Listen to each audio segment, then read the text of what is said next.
Hello, welcome to Krackle Comics Weekly, episode 54. I'm Mike, joined alongside Daniel. And Vincent.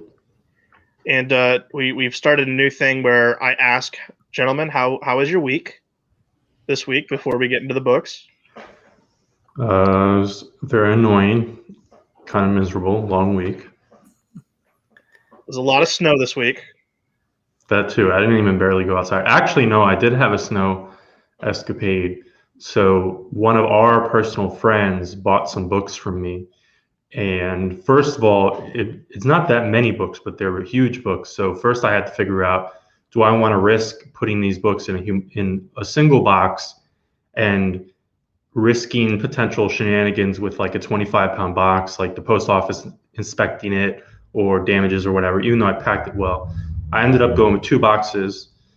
Then I had it all packed up and everything. And then I just had a nightmare work day, so I didn't get around to dropping them off at the post office. Then the next day, it's snowing like crazy. It started in the morning. But I'm like, all right, fuck it. I'm going to risk it. And so I took the packages, dropped them off at the post office, seemed to be fine. And then it kept snowing. Okay. That's my snow story. Any snow story for you this week, Dan? Or no? I had to go into work every day despite the snow because, I had to risk my own safety to be a safety supervisor. So let that one sink in for you. But it wasn't that bad, actually. You're doing a service to the people to keep them safe. You're the real hero. Yep. So that was fun. Yeah, it's. I'll be happy when we don't get 3 consecutive days of snow. I'm ready for winter to be over. But we had a pretty big week of books. The trio is back. Dan wasn't here last week. He's back again now. And I think it's fitting that Dan's back, but also we liked the first 4 issues of Black Widow. And that book was on a little bit kind of a hiatus, like weird hiatus. And then it was delayed, but now it's back. And Vince will kick off talking about Black Widow number 5. Yes, in the 5th issue by Kelly Thompson, Elena Casagrande, the end of last issue, we saw Natasha's family all blown up. So they flipped the switch, and now our squad of spy-type heroes starts picking off all these villains who've been conspiring together one by one. Hawkeye is using explosive arrows here that are exploding right next to people's faces. He's shooting other people in the eye. Granted, it's pretty badass. The arrow goes through their sniper scope. There's a great splash page of Hawkeye in the air shooting people and like a montage of Black Widow kicking ass. Nat lets Red Guardian get away because of their personal history. And then Hawkeye blows up even more people. And to be honest, my old man triggered comic book fan brain was kind of getting annoyed at all that, because it's like I understand, you think, okay, he's using a bow and arrow, but Hawkeye he's not really supposed to go around killing people. So I was actually beginning to question and cross the line on that, but it was all a fake out. It was a hologram projection type of thing. And in the meantime, Bucky whisked away the family and disappeared them to the Pacific Northwest. But this series is taking place in San Francisco, so they're only a state or 2 away. It's kind of weird. Nat is obviously still bummed, even though she knows that her family didn't actually die. And she has a touching moment with Bucky where, they kind of tap into their past relationship. And that's mostly keying in on parts from Ed Brubaker's Captain America, but more so his Winter Soldier series. And there's been little touches of that since then. I think maybe there's a tiny bit of that in Mark Waid's Black Widow and other things. But she does go back to rescue her cat, which somehow was fine through all the mess. And she and Yelena are hanging out, figuring out what Nat's going to do next now that she's, out of the brainwashing. She decides against revenge and further tracking down all the villains. At least that's the story for now. And that's where this arc and this issue ends. The next issue is a new arc, but also the first part of the new arc is using a fill-in artist. Kind of annoying, though they do promise Casagrande will be back with the next issue. Also, they're debuting a new suit for Natasha, which, I mean, it's not horrendous looking, but like this Black Widow suit, which I believe was designed by Gene Colan in like the early 70s, is like actually, I think it was designed in Amazing Spider-Man. So it's probably like Gil Kane, maybe, I don't know, but it's a very classic suit, stands the test of time. I don't know. I don't really like this new suit. And then just generally, like my reaction to this arc, I kind of said this on previous issues. I get Black Widow. She's a super spy type. She has guns. So as backward as it sounds, her stories can be more lethal and, you know, more realistic than, say, Spider-Man or Hulk, even though you'd think those characters, you know, would have greater stakes. But ultimately, like the message of this arc is basically, if you're a superhero, you can't have a family, at least if you're Black Widow. And I mean, there was nothing wrong about how that story was told and how it was drawn. Everything there was really great, but I don't totally like the overall message of this. I mean, if this, you know, if there was a Spider-Man story with this message, well, not if, we've had that story. We've had that story with Batman, and those stories, I don't like those. And even though Black Widow is not one of my absolute favorite characters, or, you know, a top tier character in terms of popularity, I would personally apply the same rules. I think it's fine if superheroes have families and you can figure out how to write it that way. But the story was good. I was having some technical stuff, so I didn't hear all of what you're saying. I didn't notice a clear difference in either artist who was on this. So at least both artists are in the same wheelhouse, and both were good.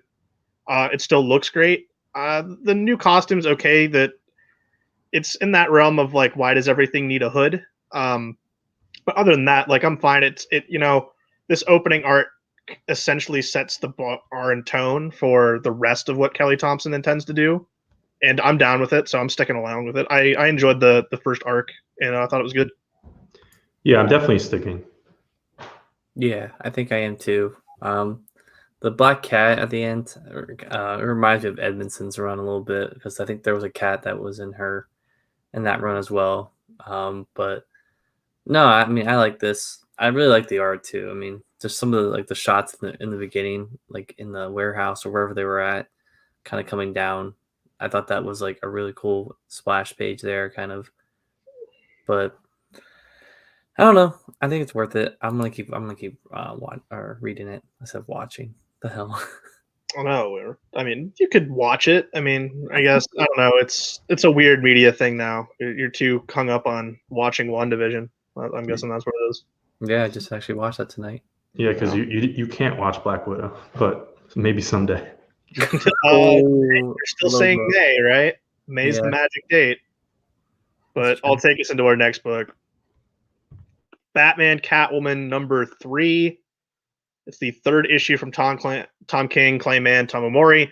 So this one kind of centers mostly on Helena Wayne, the new Batwoman. We saw her very, very almost like cameo appearances in King's other Batman work, but she's kind of here in the forefront. I mean, the whole first opening page is opening page splash with her standing on a rooftop with Commissioner Dick Grayson. So that's an interesting take that they're doing the Gotham future with.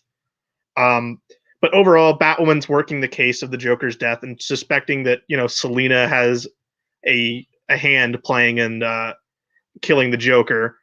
So she's like taken off to Florida to go see if there's any evidence that connects her. And then, you know, heading with that, because we have the 3 different running timelines. Catwoman's attacked by Andrea's son. Catwoman's attacked by Phantasm, because there's now something. She was involved with Joker somehow in the death of Andrea's son, so that's why she's like attacked alone at the manor one night when Bruce was out as match as Malone. And then a lot of this still focusing on that relationship between Selina and Joker, and it's almost like she's cheating on Bruce with the Joker, but it's not in like a romantic way. It's kind of this weird and perverse one. Where Joker's kind of playing her morality, where he's like he keeps tempting her, asking her, "Are you more like Catwoman or more like Batman?" And eventually, that's going to come to a head here.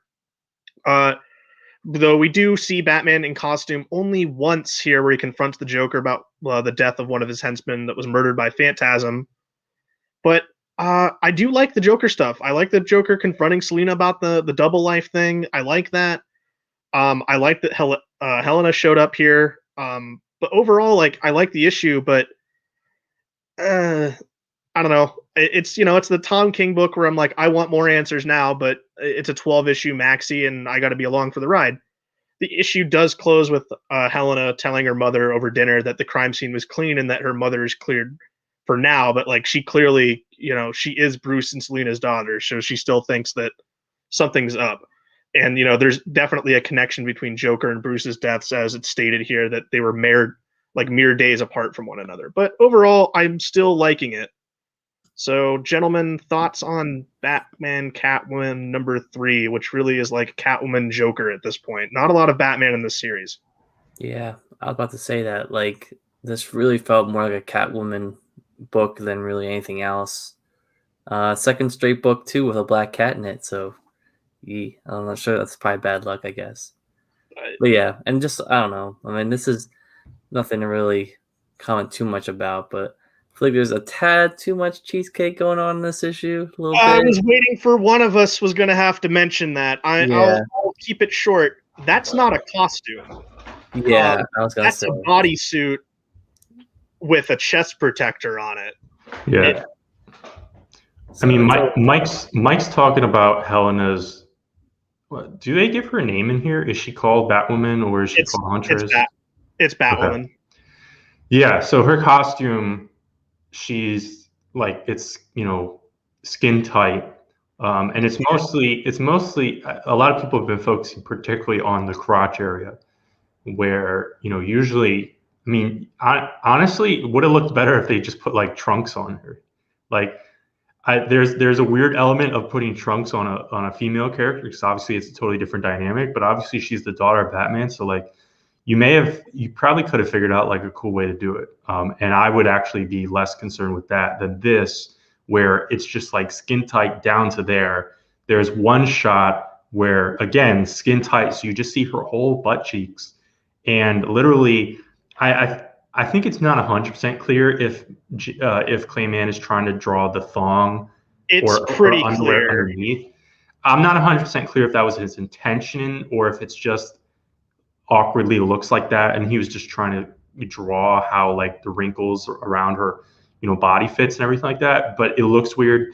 But it's not just her. I mean, and it's not just the costume and everything, it's the entire storytelling and depiction of these characters in the book.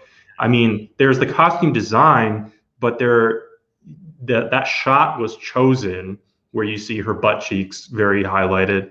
There's a shot chosen where she's like gliding through the city and it's just a straight upskirt. There's at least 2 others for Helena, but then even for Selina, I felt like those ones were worse. There's one scene where like Bruce and her are in bed and whatever, this is Black Label, like that's fine.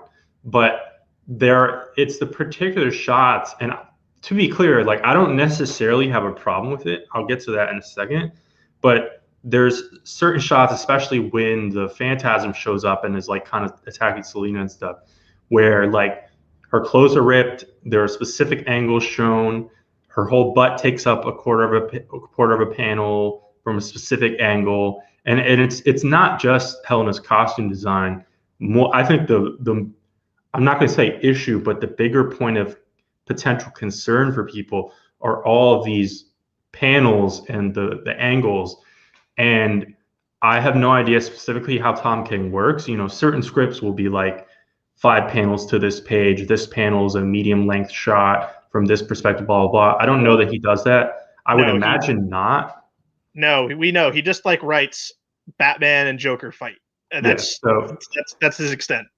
So yeah, so it's probably most of it is Clayman. I mean, I imagine that Tom was saying like, obviously she's in bed, so obviously Selina's going to be in bedwear or whatever. But yeah, I just think it's almost funny in a weird way because I feel like Tom has built up this reputation within the industry where all of his stuff is very serious, and you wouldn't necessarily expect like this kind of cheesecake from him, and you just would expect that all of the artists he associates with are kind of in that lane. But we saw the exact same comments in Heroes in Crisis with Clay Mann's depiction of Batgirl, if I recall. Yeah.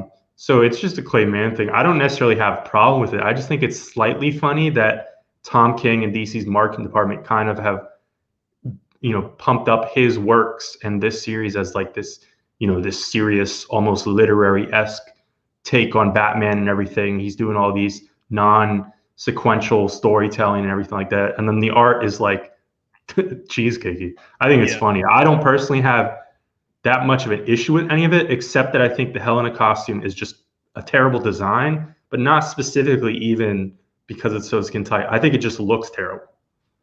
Well, my other thing with it too is we had a different design that I can't remember. I think it was Lee Weeks who depicted her in one of the annuals, and the colors are changed because and obviously this could be at two different places of time because we have the 3 running time things going on here, but the symbol was red and the eyes were red, and I liked that. Here it's the symbol is yellow and the eyes are yellow. It's slight differences. It's kind of a Batman Beyond-esque take because there's no cape, and she's got the flying wings, which all right, that's cool. But because I don't want to spend more time talking about art in this fashion, but I will say for Batman, he has and I guess it might be Tomomori. I don't know who made the decision, but Batman has like light blue colored eyes in this, and it's one of those like small things that I'm just like, it's a different thing that I haven't seen a lot of people do before, but I do like it. So there's a lot of things going on in this book, but overall I still enjoy it. I just got one quick comment that I want to throw out there, because I searched to find that old costume, which I like that costume. It was very much more inspired by Kate Kane's Batwoman costume. Yeah. So I kind of understand why they wouldn't, if they wanted to revise it, why they would want to make it not as associated with Kate. But the DC Wiki technically categorizes like this future timeline, like Tom King stuff, as they haven't assigned Earth to it or anything because DC hasn't, obviously. But right. It's in parentheses last rites, which I guess was probably the story title of that. Yeah, it was the last. That was that was the story title. All right. Anything to add? Or are you ready to talk about Captain America? I'm not, but you guys will. We'll talk about Captain America. I will. So our next issue is Captain America number 27, written by Ta-Nehisi Coates. Artist is Leonard Kirk. So our story opens to Cap making a speech after being exonerated, as a bunch of fellow heroes watch in on TV, as well as the Red Skull and his daughter. We get this really cool splash page where Red Skull kind of puts on his mask or whatever. So that's pretty dope. Driving back from the exoneration, Cap and Sharon discuss their outlook on how the world sees Cap before heading off to a Cap rally in Central Park, where they are actually like rioting against Captain America. And during this time, Cap is using like some type of like facial cloaking device, although it doesn't really look much different than what he normally looks like. There's kind of scouting out like the rioters, that they think that there's some type of funny business going on here at this riot or rally, I guess. And Sharon's like cloaking herself like this Iron Man suit kind of. So meanwhile, Red Skull starts monologuing to his daughter while we are shown Cap and Sharon ambushing the rally. Turns out that somebody plants a bomb and it goes off, killing a bunch of people, all Civil War style, I guess. They kind of show a page that reminds me of it a little bit, like where they show like the silhouettes of everyone getting blown up or something. So obviously the media starts framing Cap as Red Skull, or never mind. I read that wrong. Anyways, they start framing Cap, and Red Skull takes to the media and proclaims that Cap is public enemy number 1, and that they should all turn against him and take him down. So I'm curious to see when Coates wrote this book, because it really touches on a lot of stuff that from recent American history. Yeah, it does. Yeah, so if it was made after January 6th, January 6th, then I guess it's accurate. But Well, I do want to correct you, Dan. You say they're going to a Captain America rally. They're all carrying Red Skull signs at that rally. It's not a Captain America rally. oh, well, I guess it was like a "We Hate Captain America" rally. I guess I Yeah, don't know. but it's pro Red Skull because they're carrying Red Skull signs there. Yeah, I kind of like the plot. I mean, the whole run has been very, even going back to like the first arcs. Coates has had like the semi, and I'm not even going to go semi. It's been pretty overt on some stances and political commentary and current things. So I don't think this was by coincidence. I'm fine with it. I it's one of those things because like Red Skull has a speech and he's just like, "You're captain of nothing," and you look at it like Skull at this point in the story, like Red Skull's not wrong right now. But obviously, I'm reading Captain America. He's gonna beat up the Red Skull again, and then so forth for the longer than we'll ever be alive, and rinse, repeat, wash again. But I like the plan of like, okay, let's turn the PR and make Captain America out to be the bad guy. My only issue with it is like, didn't we just do this with when he went to jail and he just got exonerated? It felt like a step forward and 5 steps back. This issue was definitely more centered on Steve than Sharon than the last like 5 issues have been. So I don't know, Dan. Outside of Leonard Kirk's art being like fine, nothing much to comment on, I felt this was a fine reset. Like I think I was getting bored with the book, but since we wrapped up the whole rescue Sharon Carter / Peggy Carter deal with Red Hulk, like, and we're getting back to the Red Skull stuff that harkens back to the Brubaker run, but at the same time, like it feels like this is just like redone Brubaker in a way. Like this is like I've kind of seen all this before. yeah. I mean, I think for the casual comic goer, I think this is a good spot to come into. It's funny, we actually talked about this right before we came on air about issues that are kind of hard to get into and hard to pick up. But this one I feel like is a really easy one for someone who knows just a little bit of background on Cap to kind of walk in and understand. But yeah, obviously this story feels simple. And I haven't read Brubaker's run yet, although I did just get the first omnibus for him. But There's so much of this run that borrows from it, going back to Alexander Lukin and it's all pulled from it. yeah, it just feels like it's been told before. So Yeah, a lot of the stuff Skull's doing is kind of what he was doing back in that run too. It was. I'm wondering how Coates is going to play it. I still like it. Still sticking with it. Yep. And this was a fine reset to head into 2021 because this was another book that was like on like a hiatus for a little bit. Yeah. And that this and Black Widow both came back this week. But I'll go into Thor. Thor number 12. Donny Cates, Nick Klein, Matt Wilson. This is part 4 of Prey. We get a really cool fight between Donald Blake and Throg as he's kind of fending himself off, and he's getting the help of Lockjaw, and they're like teleporting all around the planet, which is pretty cool. The focus though goes back to Jane Foster as she's wondering who can she contact because something's definitely going up when Donald Blake met her. And she's trying to call Iron Man, but she doesn't have the number now because he had to change it because Thor gave it to everyone back in like that. I think it was like Thor number 8 or something. But Throg blasts near her as well as an injured Doctor Strange, and they both lost to Donald Blake, and he's grown stronger because he's stealing all these different Asgardian magic energies, and now he knows that the source lies in the World Tree, where he's going to go try to destroy that, and Thor's trapped in there. So Jane turns into Valkyrie and is able to like escape Donald Blake and heads back to this bar in like the Midwest where Odin's just chilling out, and he's like, hey, time to go save your son. So it's the reintroduction of Odin, who's kind of been at MIA since the end of War of the Realms. And I kind of like Odin just hanging out on Midgard. And then, they're going to have to go team up to save Thor and fight Donald Blake. I like that Donny Cates isn't shy away from bringing in the other like Thor powered characters. We saw Thunderstrike. We've seen Throg. Now it'll be fun to see Odin, and eventually Thor will get out, and we'll see him here. I mean, once again, like Nick Klein's art, the fight scenes are great, and Matt Wilson's colors are good. This is a good comic book, so I highly enjoy it.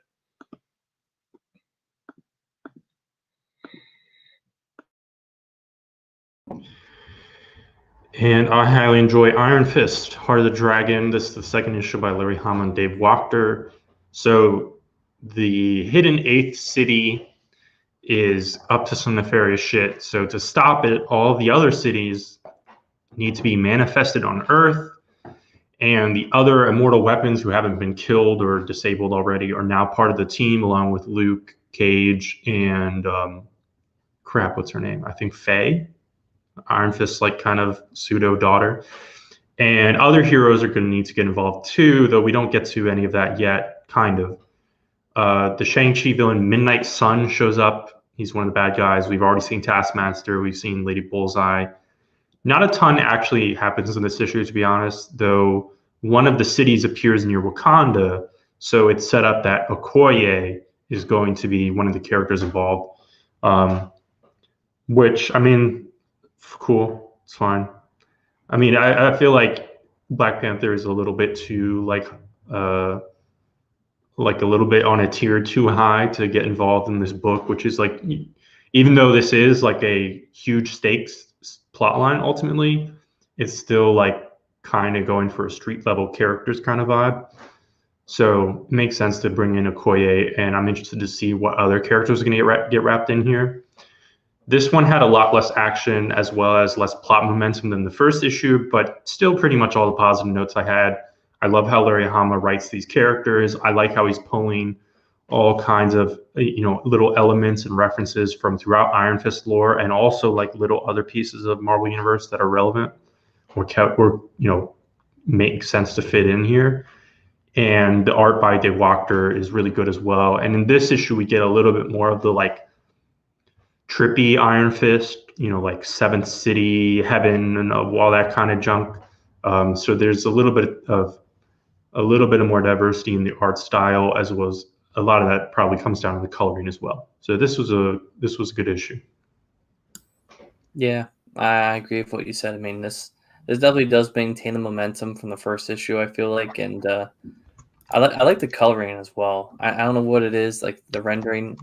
It came out really nice. I feel like it fits with the mood and the story of this book. Yeah, I guess Okoye being in here, it feels a little bit like, hey, she's an MCU person. Let's find a way to integrate her in here without actually introducing Black Panther. Like, let's get another main character involved. But I don't think it's like too over the head to make it feel like it's shoehorned into this book. But yeah, I don't know. I never thought I would say this, but I'm gonna be sticking around for a third issue of this Iron Fist series. I don't really read a lot of Iron Fist stuff, but this has me intrigued. So, and like you said, the art is just pretty stellar still. So, all around, really pleasantly surprised by this book. And with that, I will transition to something that I'm not pleasantly surprised by. And I will actually be jumping off one issue before its conclusion. So, sorry, Jeff Lemire and Phil Hester. Great creative team. Just don't have it this time, I guess. Anyways, our next issue is Family Tree number 11, written by Jeff Lemire, art by Phil Hester and Eric Gapster. Our story opens back in time to when a bunch of guys are attacking the tree, which is, I guess, is Megan, and the tree is able to fend them off, but falls down in the process. Meanwhile, Josh, who is Megan's brother, saves his mom, Loretta, from the governmental people who are out to find Megan, the tree. Back in time again, we go, and Josh and Loretta are trying to move Megan. Like, they literally have to pick up the entire tree, put it onto the back of a pickup truck, and drive it somewhere with the help of this woman called Sarah, who I believe was her father was one of the people that was killed or something by Megan, which is weird. I don't know why she's helping these people. But anyways, we then get Josh monologuing, as we all love to hear in comics, about how his world ended as the governmental people come for Megan, this time with flamethrowers in hand, blowtorches, whatever you want to call them. Again, like Mike alluded to earlier, this is one of those books that I think suffered from, I don't, maybe I'm wrong, but I think this book got delayed too. This story started back early in 2020 last year, so it should have wrapped up by now. And I think the last issue is the 12th issue, which is next issue, obviously. But half of me kind of wants to read the last one just to see how it ends. But a lot of my feelings on this issue kind of suffer from the fact that it's been like months since I've read the last part of this story, and I'm having a hard time trying to piece together some of the stuff going on here. Like every time I read this, I feel like I'm trying to learn all the names of the characters for the first time again, and it's like, But I don't know. That's all I got for Family Tree. Yeah, you're the last one that was still on this, and you're now the last one to leave it. I think Vince left it like issue 7. I jumped out around I think 9 or 10. So yeah, you're the last one holding on here. Overall, just a book that wasn't going anywhere fast enough. So maybe I'll come back to it and trade. But head to the next issue, Immortal Hulk Flatline #1, which is all by Declan Shalvey. Another Immortal Hulk one-shot, and this might be the best one yet. Shalvey's writing and drawing here, as I stated before, but a pretty simple story, but it's executed really, really well. Bruce Banner's working as like a dishwasher in a whatever town when he's visited by one of his old professors who wants to talk to him, and he can sense that she has like gamma energy, and she wants to talk to him about him, but he keeps dodging the questions, and eventually, night rolls around to when the Hulk can come out, and that's when she reveals that she's got like what basically is gamma telekinesis. So she and the Hulk like end up having this huge fight while she's trying to basically it's like a therapy session almost.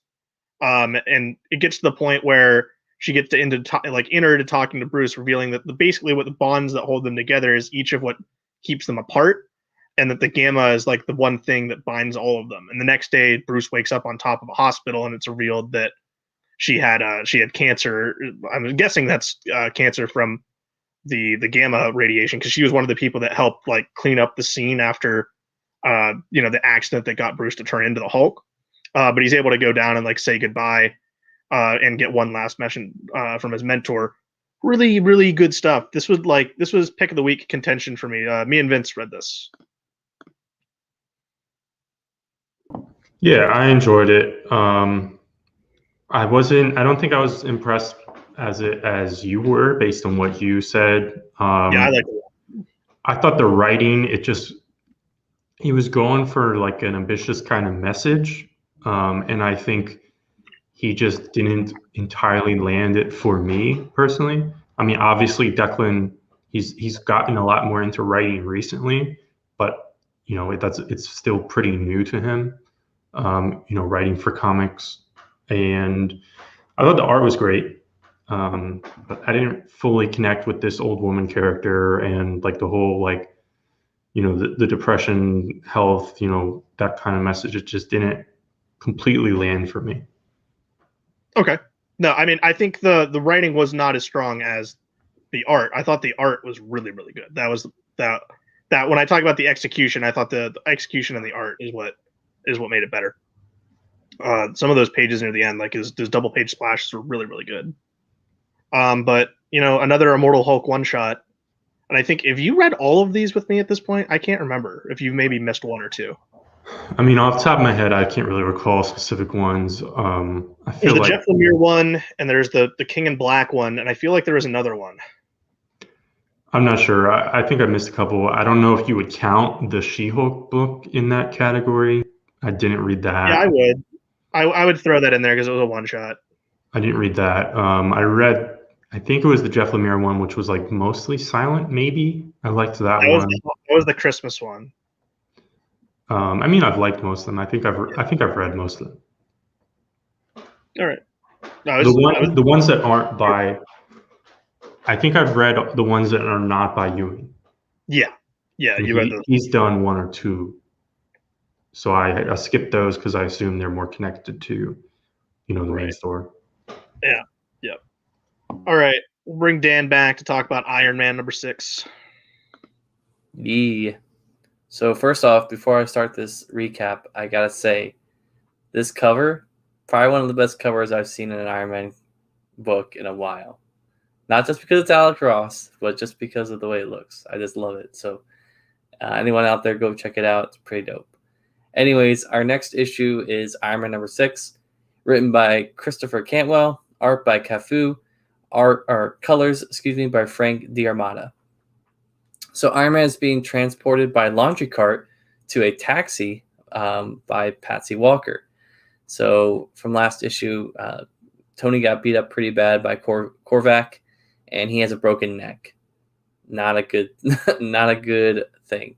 So meanwhile, Tony's ragtag team of heroes actually survived the bomb from last issue, since Gargoyle shielded them all. So plot device for the win. Korvac's actually, but also Gargoyle is injured pretty badly. So Korvac's team makes arrangements to travel to Ta-2, as we mentioned before, because Korvac's trying to go after Galactus, kill him or something, or take his power. So they're making arrangements to leave in this jet when Rhodey actually escapes. Keep in mind, Rhodey also had 3 controller discs on his head, and he's still able to overcome that and escape. So shout out to Rhodey for being a straight-up G. So he escapes captivity only to be chased after by the Guardsman. So, yeah, Guardsman, guys, is in an Iron Man book. I'm very excited to hear that. So anyways, back with the group, Iron Man gets patched up despite his neck injury, and is determined now more than ever to go after Korvac. So we get a really cool splash page about, him kind of being like, I'm going after him because I'm Iron Man. Because, movie synergy, why not? So Patsy's having visions of Korvac's perfect world as Iron Man tries to snap her out of it. Rhodey shows up and tries to get Tony to tag out from this battle with Korvac, saying that he has his own group that's going to go after him and take him down, and that him trying to go after him in the condition he is in is just asking for more pain and possibly death. So it turns out Guardsman shows up, crashes through the ceiling, and bursts in the middle of this argument between Rhodey and Tony. And the best part of this whole issue is when the Guardsman shows up ready to throw down, and then Tony just pops him and throws him over 3 cars into the wall, and then he's just oh yeah, also by the way, you're not getting me out of this fight. I guess that was his proof to Rhodey that he's still ready to fight. So Rhodey's just all right, well, let's go find a jet and let's go after Korvac. So plot wise, not a lot really happens in this issue. It's just kind of everyone licking their wounds and getting ready for the upcoming battle. So the cover is a little misleading, really, but yeah, I really loved it. Really loved that scene with the Guardsman just getting beat like a bitch. Yeah, I just love this run so far by Chris Cantwell. I think they really have a good thing, this whole group going. The art is just amazing. I still love it. I love the new suit design. It's still modern, but still has that old feel, kind of from the classic suit. So yeah, and also just the part with the broken neck, it just felt really tense. Him explaining oh, they had to torque my helmet because if they don't, I could bleed out or something. It's it's so in depth, and I love it. I love this run. Don't derail it, Marvel, please. It's really good. I think the better part though was the almost silent sequence at the beginning, just with Cafu's art and just with the lettering, to set up that scene. I thought that was the really good opening shot. And then Cantwell does the Tom King Batman thing where Tony gets up and he gives the I'm still here speech like Batman does in I Am Bane. And very striking, similar to the both pages look similar. So I'm wondering if Cantwell took a nod from that. Probably not, but they are similar enough that it got in my head. Really good issue. Yeah, this was great. I do very much appreciate that all these characters did not die in between the issues. Though they did a successful tease at the end of last issue, but I'm happy that that was not the conclusion. And the one thing is one of the characters talks about, hey, maybe we don't want to bring in the big guns, other heroes, which Rhodey brings up again. And I still don't 100% understand why that's not a thing, besides the fact that this is an Iron Man book and they don't want it to be an Avengers book. But one of the characters says, hey, why can we bring in some cosmic people? And so I assume that will come back up again. So you can make your bets now on guest characters. Could be some like Guardians of the Galaxy types. Who knows? Obviously, with the Korvac, there's history of the original Guardians, which I'm not 110% certain on their continuity nowadays. Presumably they're not in the present. But obviously, Korvac is connected to the original Guardians, but we could see the modern Guardians and kind of do the sideways connection. So it'll be interesting to see what other interesting characters Cantwell pulls in. I would say my last point is, Dan, I know you love this cover, but I felt like the cover to issue 5 was better than this one. That was just my 2 cents. They've all been good. I feel like this has been some strong Alex Ross covers every single issue of this series, more so than some of the more recent stuff that we've seen from him. Oh, yeah. Second issue of this series by Maxwell Prince. And each issue has been a different artist. This one is the mainstream periodical comics debut of artist Zoe Thorogood. Her debut graphic novel came out a couple months ago, and besides like some variant covers for like Boom or IDW or something, and literally only like 2 or 3 of them, this is her next work. And so she has a very she's relatively new, very sparse bibliography. So interested to see this. I haven't read her graphic novel. So in the present, we have 2 timelines here. So in the present, we're at a bizarre burlesque show, or a freak show, if you will, essentially, but with like a burlesque angle. There's a woman with super long fingernails, and she's kind of like the opening act. And our main character, Rudolph, aka Rudy, it's a woman. She's our main character here. And then we get to the flashbacks. Her mother had some kind of mental break when Rudy was a kid, started putting on clown makeup, and ran away with her daughter in search of a circus where she would be accepted and, everything like that. Along the road, they're kind of struggling, getting to place so that they can eventually get to their end goal. And she's basically prostituting herself. And at one point, she brings a John back to her motel room and is like, hey, Rudy, my child, stay in the bathroom for 30 minutes and I'll get you out in a minute. But, the kid's obviously really confused. And after her mom teaching her how to shave her legs, essentially a bit ago, the kid grabs the razor and there's a misunderstanding, and the John freaks out, slaps the kid. So then the mother kills the guy. And it turns out they finally get to the circus and it's shut down. It went out of business. So the mother gets hauled off to a mental institution, and then also she has a stroke and dies. And then Rudy, I guess, sort of follows in her mom's footsteps and ends up at a gimmicky burlesque, ends up as this gimmicky burlesque dancer with her name as Rudolph. So she wears a nose and puts on makeup. It's a pretty fucked story. The art was great though. And the next issue is going to be about a mime with art by Roger Langridge, who has very diverse styles. He does all kinds of things. I think he wrote all the Muppet comics for Marvel. And I forget, he does all kinds of things. He's done some Rocketeer comics and things like that. So yeah, this issue, I think, very different vibe from the first one. The first one had a little bit of not really a horror angle, but I guess really this series is just supposed to be super depressing, rather than anything horror, which you may have expected, coming from Ice Cream Man. And obviously clowns have developed this horror aesthetic in popular culture as they've become less popular and people just think they're creepy. This was really good, but it's pretty fucked up. Yeah, good, but horribly messed up and depressing. This what I walked away from it with. You finish reading this one and you go, okay, well, I guess I'm done reading comics for the night. Also, this is the last book I read one night when I was reading my stack, and I was like, oh, great, I guess I'm done now, and until tomorrow. But really good, but horribly just upsetting and uncomfortable would be the way to describe it.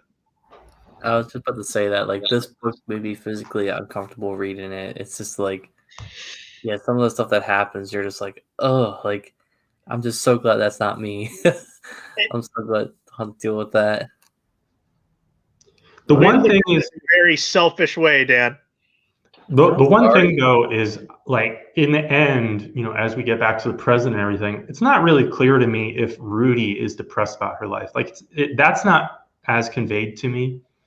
I mean, you might interpret it that way regardless, but like, it kind of seems like she's not like depressed about her current situation, which I almost feel in a sense, then this issue, it's not remotely uplifting, but it's not quite as dour and depressing an ending as the first issue, where the guy's just like totally off his rocker and his perception of reality is messed up for the rest of his life. Yeah. I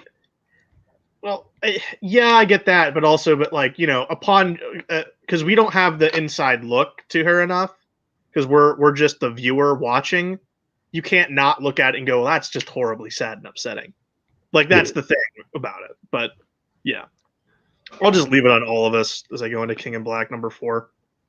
I don't have a lot to say on it. Donnie Cates and Ryan Stegman, JP Maron inks. This is the big Heroes Turn the Tide issue. Dylan's being tempted by Null to join him, but not before a telepathic voice off screen is communicating with him, telling him where to make basically all the moves to get away and how he can free all the rest of the heroes. And Dylan takes advantage of it, and it's revealed to be Jean Grey. And after they free Doctor Strange, we see the plan is basically to use magic and lightning against Null. And the second time this week, and it's both Donnie Cates, Strange like transforms himself into whatever persona he was when he was connected to Asgard. I'm not as familiar with all that, but we do get footnotes to it, which is nice. So the floodgates are open, and Null's getting rocked, and Jean can sense that the God of Light is wanting to try to get into Earth, but it's blocked because of Null's like shield around the Earth. But Silver Surfer can get it through, and it's revealed that it's the Enigma Force, and it's choosing Eddie as its next warrior to be Captain Universe. So find out next time on Dragon Ball Z how this ends.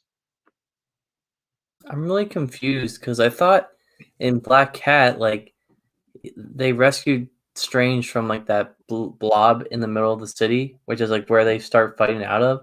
And like they escaped and like went down to like the roads of like New York, like, so they were away from like the epicenter of it. So like, I'm really confused why Strange is back in that spot. Like, does that make sense? Yes, but also like, I don't know if you might have missed an issue of Black Cat. I can't remember if there was an issue last week or not. But I mean, at some point, all the heroes, at least they did enough a good job in the other books I read that, like, at some point, all the heroes that were left were the ones in the hospital with Dylan, and Doctor Strange and Black Cat were not them. But no, I definitely get that, because that's the notion of these giant miniseries with a giant event. Nothing's ever going to truly be consistent, which is a problem. Yeah. I'll give you that. Yeah, it's annoying.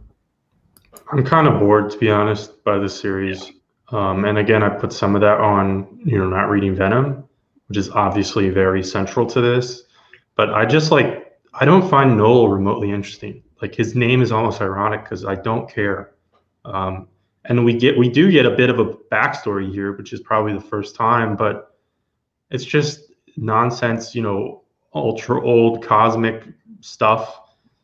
And that doesn't change anything for me. There is a really great page with Jean Grey. There's like one panel where Spider-Man has a really great swinging pose. He's got the Todd rip on the face mask where it's just his mouth's out. Well, I'm talking about, yeah, I mean, Otley draws him well regardless, but I'm talking about it's just literally just one drawing of him where he's swinging, and I just thought the pose was good. Yeah. As far as the body. But yeah, I don't fully understand what's going on with Doctor Strange here, and I don't really care. Yeah, this kind of is like a Dragon Ball Z thing, and in a little bit of a sense, it reminds me of like what Snyder was doing on Justice League and whatever those dumb events were. Which I guess that's kind of the vibe in comics right now, is these like metal exaggerated, over the top, events that are, the stakes get ever higher, like Yeah. Dragon Ball Z. I kind of losing steam on this. Well, I think there's only 1 or 2 issues left, so it'll wrap up soon. It started off really well, I thought. Yeah, I mean, I like this more than, at the end of the day, I'm going to like this more than War of the Realms or Empire, because I feel Empire never even got out of the starting gate, honestly. This at least got out of the starting gate, maybe tripped, but got out of the starting gate. Because I'm even like Vince, like, oh, that's cool. He's pulling in Captain Universe, the Enigma Force. But really, at this point, I just want to know what he's going to do with Eddie after this, because technically, still right now, Eddie is dead. The Enigma Force, I'm assuming, definitely can give him his life back, but like Venom got destroyed. Like, I'm wondering what are the pieces to pick up after this, because Cates isn't sticking on Venom that much longer after this book. So I'm guessing he's going to have to put all the toys back in the toy box, as you say, when we're going to get a new writer eventually. But overall, I think it'll stick the finale and it'll be good. That's all I really got to say left on it. Guardians of the Galaxy, which is not tying into King in Black. It's doing its own thing. It's counting down to the relaunch. Yes, indeed. So our next issue, as Mike mentioned, is Guardians of the Galaxy number 11, written by Al Ewing, art by Juan Cabal, colors by Federico Blee. Our issue opens to Nova, reflecting about Annihilation flashbacks, I guess. I still haven't read it, even though it's sitting on my shelf over here. I have to say, Dan, this whole issue to you is going to be like so confusing if you haven't read Annihilation. It's all Annihilation callbacks. Well, just give me a couple days to read Annihilation, and I can redo this summary. Anyways, he then tells about how the Olympians are coming.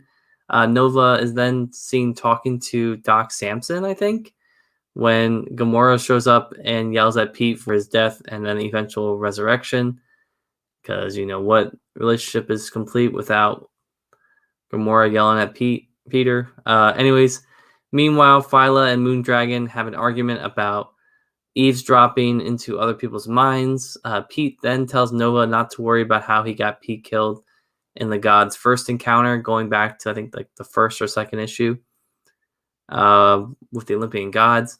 So just as the two characters are finishing up hugging, we see Gamora pointing towards like some weird cloud or something in the sky, and then the Olympian gods have arrived, and the Guardians must team up and face them. So we get some cool, like, 2 little splash pages at the end. Like, well, not really full page splash pages, but, some group shots of the Olympians and the Guardians. So next issue will be a giant face-off between the Guardians and the Olympians. So I don't know why it took us 12 issues to get to this point, but I am glad that we are seeing this. So Well, Al Ewing had to take a pit stop, and he's basically bringing all the old cosmic stuff back because the Guardians kind of got movie-sized or whatever. What word I'm trying to say. Yes. Movie-fied, because after the movie came out, they adopted more and more of the movie persona and lost all of the build-up from the giant cosmic saga that Abnett and Lanning did for like a decade. And Ewing's bringing a lot of that back, but also he rewrote all of Star-Lord's origin and basically blended the two of them together into one being now. So that's interesting. But also, like, it's counting down. Like, the book's kind of getting, I don't think it's changing numbering. It might, but it's getting like a relaunch because the team, I don't know if you saw the promo image, Dan, like the team's going to be like 20 members deep. Like, Doom's going to be on it. Super Skrull's going to be around. They're basically going to be like a giant, like, actual Guardians force that are going to be going around everywhere. I'm kind of down for it because I want to see like a team this big, how Ewing's going to, balance that. But, he's been building up the Olympians for a while. I'm excited to see what they do. It's definitely got, Annihilation shades, but I don't think it's going to quite hit on that. We'll see what Ewing has planned, but overall it is good. Yeah, I agree. All right, we'll go into X-Men corner. So this is where we say bye to Dan. Marauders number 18, which is, I've got to scroll back up on my sheet. Marauders 18, Jerry Duggan, Stefano Caselli, and Matteo Lolli. I can't remember who did what pages, but this is Emma and the Marauders are sitting down in Madripoor and like buying up a bunch of property so the Hellfire Club can't get it. And they're basically like trying to help open the borders and the relations by building a hospital, which Emma names after Moira. And it makes Magneto and Charles cry.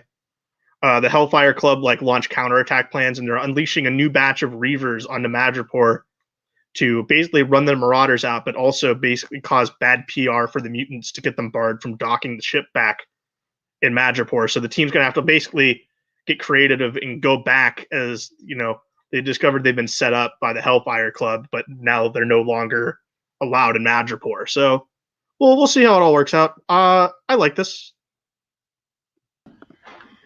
Yeah, it was kind of like a down issue. Yeah. I mean, I say that like it's not necessarily a bad thing, but only because like all the hype around these X-Men books, we kind of expect that, you know, big things are happening. I don't really know, but this was fine. I also felt like the art was a little bit of a down issue as well. I think Loli is supposed to, like, Loli is the artist on this series, and then Caselli's like the backup. But I felt oddly, and granted, I have no idea when I last read an issue, let alone one by those, you know, different specific artists.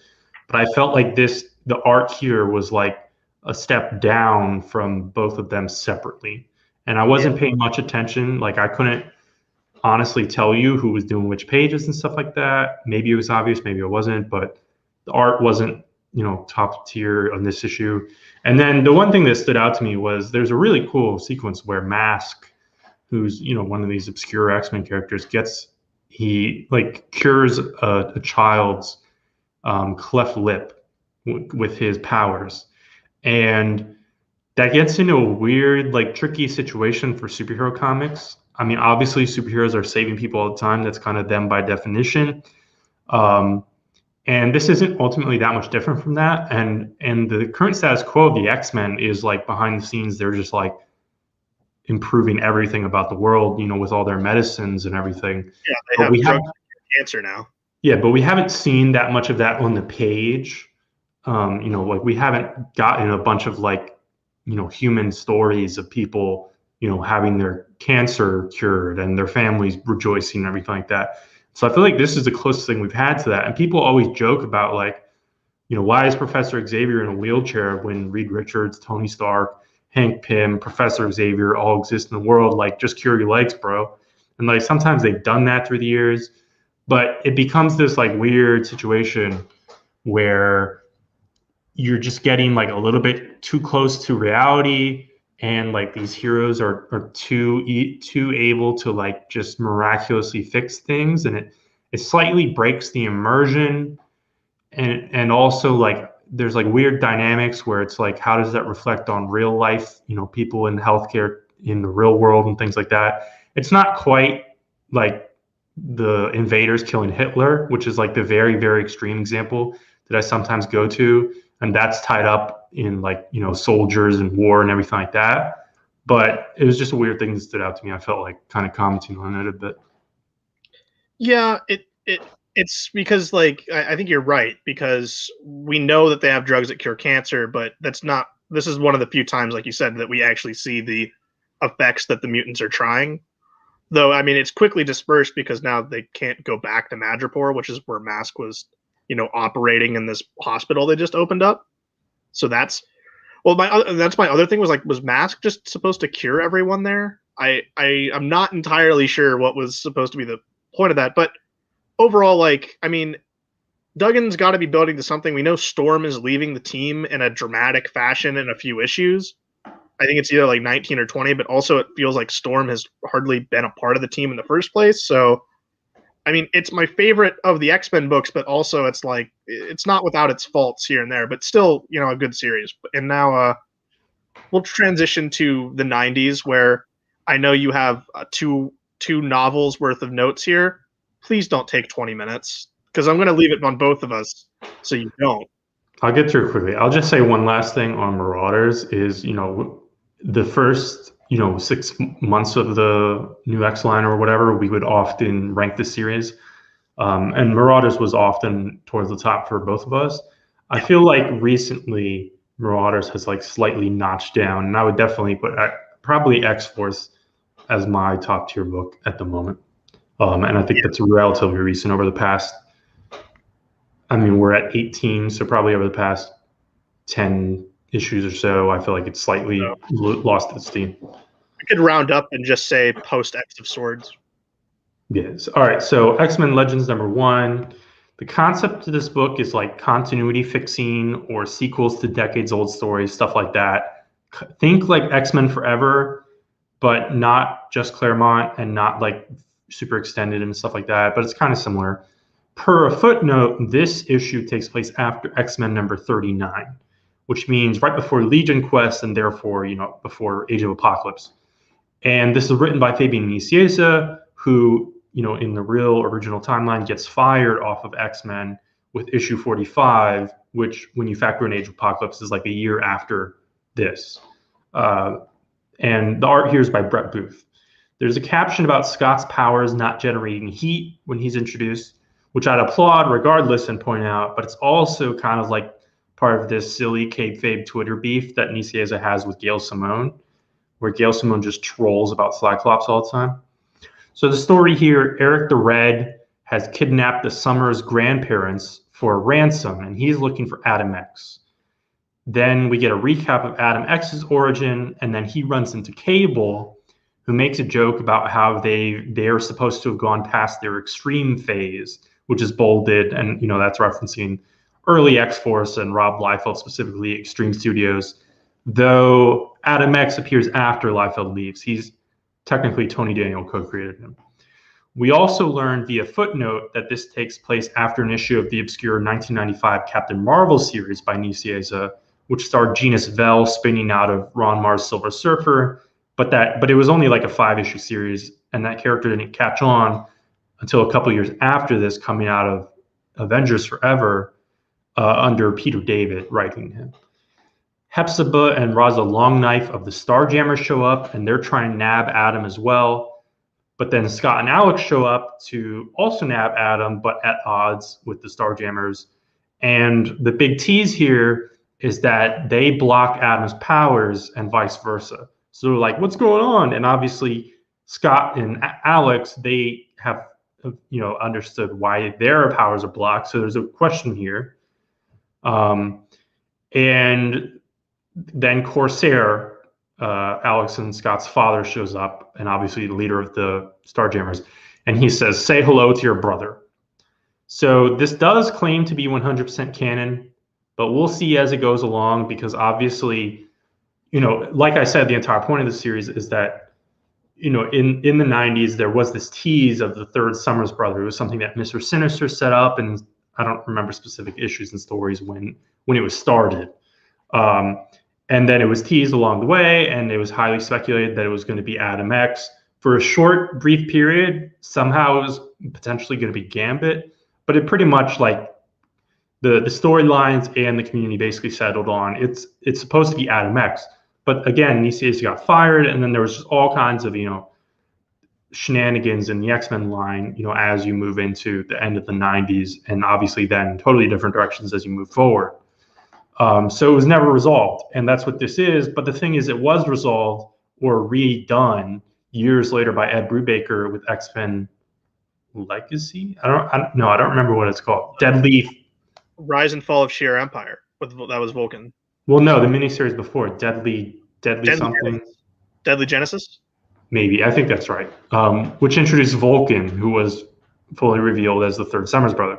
So does this mean there are 4 Summers brother? Is Vulcan going to be retconned? Is this going to ultimately be a fake out, in order to fit continuity? Who knows? This is a very convenient read after the latest issue of X-Men, which Brett Booth also drew. But obviously he fits way more here perfectly. And it is interesting to point out that the artist on X-Men, which this is like essentially supposed to be like X-Men 39.5 or whatever, the artist on X-Men at this point would be Andy Kubert. On X-Force, which was Nicieza's other book, was Tony Daniel, as mentioned. And the artist on Captain Marvel, which is tangentially related to this, was Ed Benes. So, Brett Booth totally falls in that kind of lane. totally in sync with that era. Though it is neat to note that his career was off the ground already at that point. He was drawing Backlash for Wildstorm. The next issue concludes this Adam X thing, and then we're going to get some X Factor from Walton Weezy Simonson. So I was kind of apprehensive about this series, like if it was going to be really worth reading, if I really care, like to have a continuity porn book, but I'll take it. This was pretty enjoyable. I'm happy this is only going 2 issues. I feel like if it was beyond that, I would like quickly be like, all right, we don't need more than that for this. The Brett Booth art looked good. I enjoyed it. It's fun seeing the classic costumes again, but even more so, like even down to like, you know, the lettering on the pages, the caption boxes, it all looks like something you would get in that era. I like that they're trying to maintain the facade that this is, you know, a lost gem from that era, and it's now just, you know, shown up in 2021. It's not like it doesn't look modernized. It looks very much placed in the era that it's supposed to be in, which is good. And then that's something I hope they continue with when they do, you know, the other creators on this. Whether that's to be, you know, we'll see if that's the case. But I know, I mean, Simonson's drawing with Weezy writing for the next one, so I'm sure they'll get creative and it'll still look like, you know, what that'd be like 80s X Factor. I'm sure it'll look. Hopefully, it looks like 80s. But when Claremont gets on, I'm guessing it'll be LaRocca and it'll look meh. Yeah, I'm kind of intrigued to see, you know, I mean, I believe Marvel has like technically said, at least for the moment, that this is quote unquote ongoing. You know, yeah. Who the hell knows what that means? But if this lasts a long while and they keep digging into some things, I'm very interested to see like what they pull in, because like this first thing was like the obvious, you know, plot line. There's like it's from like way back in the day, like a Usenet forum or something. There's some page somewhere on the internet where it's like a list of all of these dangling or dropped plot lines from X-Men, because of course X-Men fans would do that, like all kinds of Claremont things in the 90s and things like that. But this is probably the most infamous one, you know, the Third Summers Brother. And I'm not certain exactly what the Simonsons are doing. And yeah, I don't remember if they've announced it. I think they have announced that Claremont's doing something. Who knows what that's going to be? Hopefully it's not revealing Sabretooth as Wolverine's dad or any nonsense like that. But we'll see. And if it really keeps going, it'd be really interesting to see like if like really curveball options that they dive into. Like what if Ed Brubaker comes back and is like, and in response to this is like, oh yeah, Vulcan was a fake out. I'm just hoping that else Adams draws 2 issues, because Art Adams has been working with Marvel again. Yeah. Yeah, there's all kinds of interesting eras of X-Men and creators that they could pull in for this. So I'm definitely, I mean, obviously this is kind of made for me. Yeah, I know this is made for you. I mean, also, you know, fun speculation time. Like, it'd be fun if Paul Smith were to come back and do like an issue. It won't happen, but like it's fun to think like that. All right, time for Future State. And I got the first of 2 Future State books on the show this week. Future State, Superman Worlds of War #2, Philip Kennedy Johnson, Mikhail Janin, Jordi Belair. Picking right up from part 1, we see the Superman on War World not giving up the fight to free the slaves from Mongol, and also refusing to kill the other people he's like supposed to fight in this gladiator pit.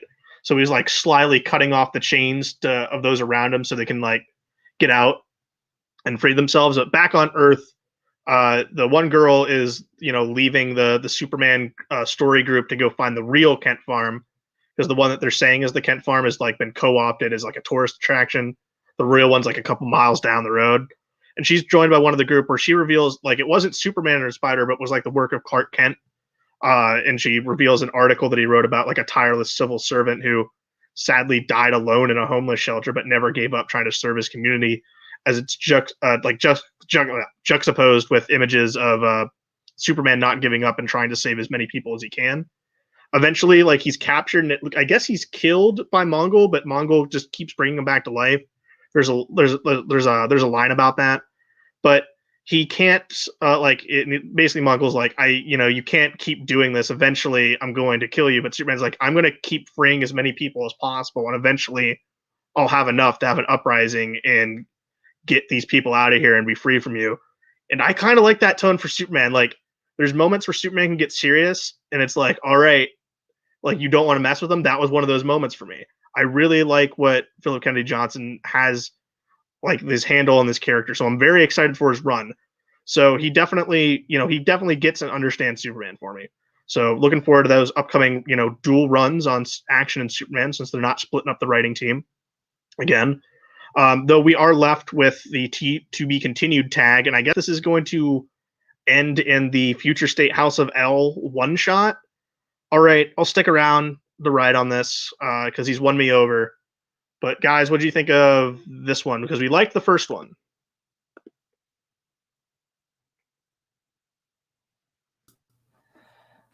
I don't know. Future State's just kind of burning out for me. So the art was nice. Okay, but I mean, this is the writer who's taking over Superman, so that's more the ones you should be paying closer attention to. But I understand the Future State burnout. I really like this. Yeah. I thought the Superman segment is cool. Obviously, very typical Superman, non-lethal thing. But the rest of it was great as well. I really like kind of this Clark Kent take, and kind of my sideways critique of this is that the way that article was interlaced, I just couldn't help but compare it to some of the ways that Tom King has tried to interlace certain things like, poetry or Bible verses or, whatever he was doing in that Lobo story. And this was so much better executed. And I think a lot of it was that, when you had the pages where you had excerpts from the article, you didn't have a ton of other captions or extensive dialogue between those two kids. You just had occasional comments, and it was all directly in service of the excerpts from the article. It was directly connected. It was less, I don't know, I can't think of the right word, but, King's thing, it's not 100% connected. It's more like thematic. Yeah. So it does feel very jarring switching from them sometimes. But the flow to me was just really perfect. There's so also a line. There's a line where you could definitely infer that it's a shot at Bendis when the girl's like, he never needed to reveal his identity. Like, it's hard for me not to read it as that. But Philip Kennedy Johnson's already said that he's not retconning that. He's everything that Bendis did, he's sticking with. He's not getting rid of it, which is disappointing on two fronts for me, with the aging up of John and the revealing of the identity thing. But I mean, if this is the Superman we're getting in tone going forward, I'm excited. So at least I got that to say. Yeah, I didn't read it that way, but agree definitely that I don't totally like the status quo currently, but Johnson has totally sold me on his kind of interpretation of the character. And then as far as Future State burnout and everything, I don't know 100%. Like, I didn't fully read into DC's publishing plans and stuff like that. I'm not really sure how this shift over to House of L #1 is going to work. I don't know if we're going to get a totally different perspective. Who knows? If it's even Johnson, I don't even really know. He has a story in there. I'm guessing this is just a continuation of it. It's another one of those ones that has like 5 stories in it, I think. So that's the question. Did any of us read any of the backups in this issue? I looked at the Mr. Miracle art and it was nice. I guess I'll read that book when it's out, but I'm so burnt out that I'm not reading any backups. I'm reading my main feature and I'm done. Yep, same. And I mean, me and you didn't even read this next book. It's just Dan who did this one. Yes. So I believe this is the conclusion of this Future State book. So next issue here is Future State, the next Batman #4, written by John Ridley, art by Laura Braga, Nick Darrington on breakdowns. So Batman is able to stop the couple that is trying to kill him in the church. They agree to allow Batman to transport them to City Hall, and that they have apparently to travel. They have to I can't talk. It's 11 o'clock on a Friday. They have to travel 32 blocks to get there. So they get into like this car, and while driving there, they are attacked by the peacekeepers and the magistrate. and are able to fend them off thanks to the man of the couple who actually sacrifices himself with an explosive that Batman gave to him prior. Eventually, though, the peacekeepers and the magistrate show up, and Batman's mom as well, who is a cop, she shows up and tries to stop Batman, where Batman shows up and actually throws a shuriken at her and kind of like disables her, kind of sparing her from getting more involved and possibly getting killed in the crossfire. So Batman is able to defeat the lead peacekeeper thug and deliver the woman to the city hall to be tried for murdering the man who murdered her daughter. Back at the hospital, Batman sits with his mom in the hospital. I don't know why I said that twice. Who is actually recovering, and then condemns masks, like the people who wear masks as Batman, obviously, holds her hand. The character who is Batman, which I again, name escapes me. I forget what his name is, but isn't that bad? The main character of this book, I can't remember what his name is. Well, you can barely talk, so it's Jace Fox. So okay, yeah, I'm sorry, I'm a little tired right now, but I didn't read any backups because at this point, I just want this to be over. And yeah, this was all right. What? Is it not over? Is there another issue of this? No, it's 4 issues, but there's a digital series. Well, yeah, I know there's. Yeah. So it's over, but it's not. I flipped through this, and it's a lackluster ending. Like nothing happens in this entire book. So does it feel like a conclusion to a story at all? No. I mean, no, it doesn't. Yeah, it didn't really. It has to be a story first for it to be an end to a story. Jesus. Remember when the Banditos gang showed up? The Bang gang? They weren't there at all after issue 1. Yeah. This is weird. Again, we've said it to death, but the first issue, I mostly really liked, but it was all on the art, and then they just completely pulled the rug out from under that. Dan was not with us last week, but we got a double dose of really, really good John Ridley content last week. So at least I've taken the notion that this book was kind of an editorial mess, while John Ridley's out there doing other better work on other things. So I don't put this on Ridley. Yeah, I wouldn't either. This is just bad planning. It's just poorly executed. Like it's a fine, competent comic book. Like but at the end of the day, like I'm not putting it on its best day. I'm not putting it above a 7 out of 10 when it's really a 6. So, all right, final issue of the night. Yes, the big 300 from Fantastic Four. Marvel's foundational title, and at this point it's still one of its biggest in the era. This is from March 1987. Roger Stern. All right, so John Byrne's run ends just a couple issues before this. Roger Stern is the main writer in this like awkward gap before Steve Englehart takes over, and I guess Stern just got stuck with the anniversary issue. Art here is by John and Sal Buscema, who are both listed together as just artists. There's no distinction of inking or even breakdowns finishes. Some pages totally look like Sal. I'm not necessarily going to say that some totally look like John, but I don't know what was going on. And it's not an oversized issue either. Everyone is getting ready or dealing with the upcoming wedding of Johnny, Storm, and Alicia Masters, all in their different ways. Ben is bummed. He runs into the Yancey Street gang. Dr. Doom is gardening and scheming how he's going to get involved with the wedding. Reporters are all over it. There's a fun scene where Johnny visits Robbie Robertson.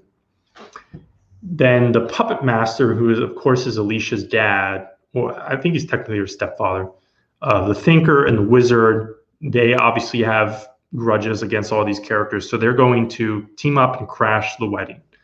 But Puppet Master at the last second bails on the plan. He manipulates Dragon Man to turn on his allies. And it turns out that Doom ends up sending he just sends them flowers, but it's like a little bit of a threat. And ultimately, this is an all right issue, but at the time was a very controversial plotline.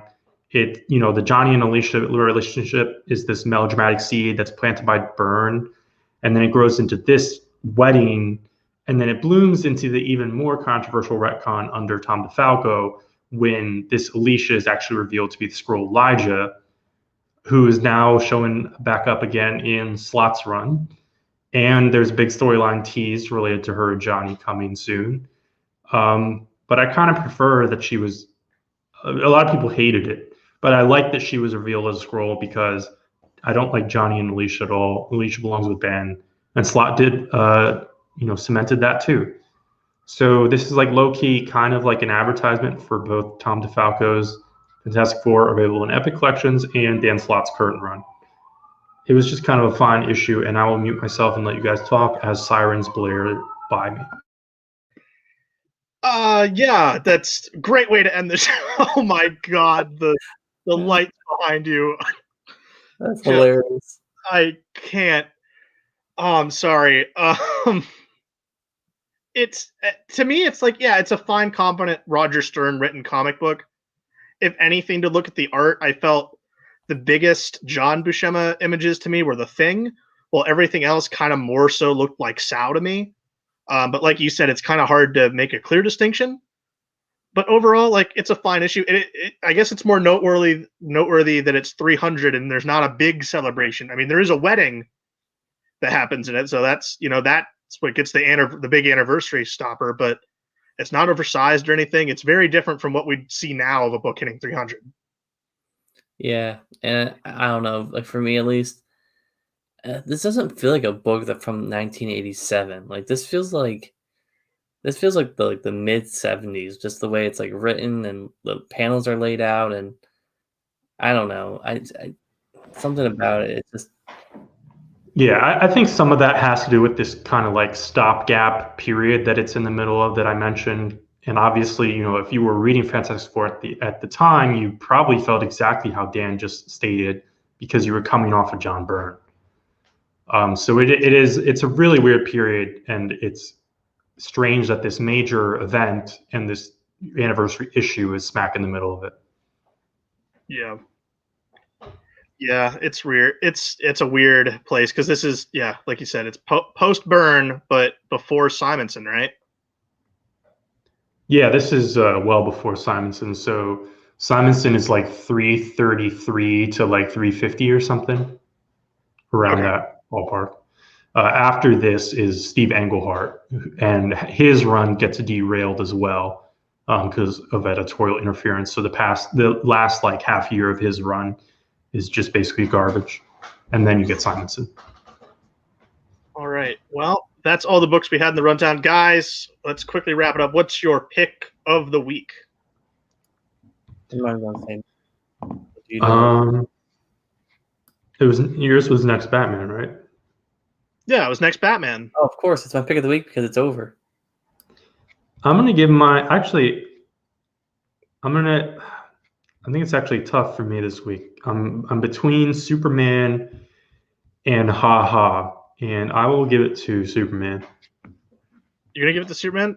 Dan, do you want to just actually say it so we have it on record? It's Iron Man #6. Yes, Iron Man number 6 is my pick of the week. POT. Okay. I'm gonna go mostly for the art because I really liked it. I'm gonna go with the Immortal Hulk Flatline #1, with my runner-up probably being Superman, and then Iron Man in my third. So that's all we have for you this week. As the sirens blare in the background, we'll stay safe out there. It's snowstorms. Watch when you go outside. Keep wearing your mask. Take proper precautions. Watch out for ice. That can be bad. Stay safe until next time. See ya. Get your vaccine.